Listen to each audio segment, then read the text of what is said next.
I'm having one of those really slow, mellow migraine days where everything kind of feels like, whoa,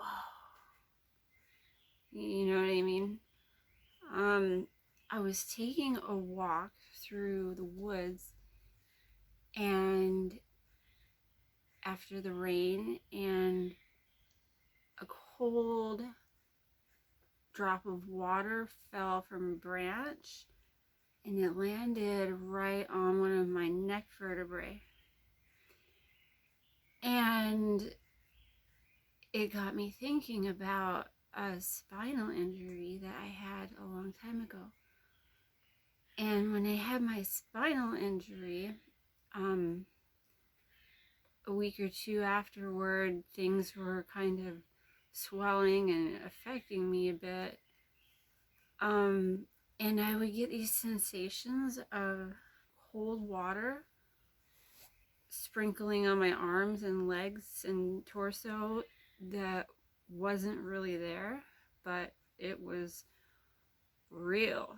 I was feeling it. Um, and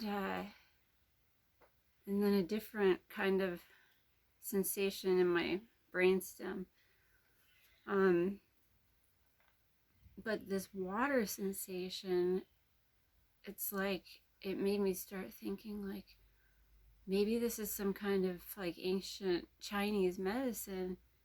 Probably is, but if I can go in the opposite direction, start from the opposite end and manually create that sensation, like specifically on each spinal vertebrae, because each one has nerves that lead to different parts of the body, different functions.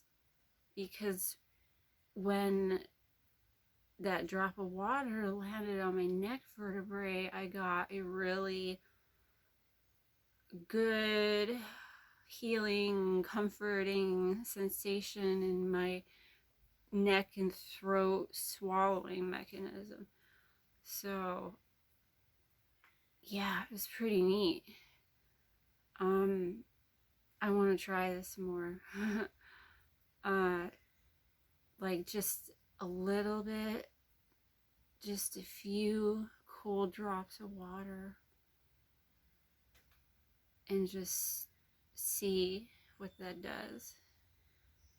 Let me know if you've tried this, if you know about this, what it's called.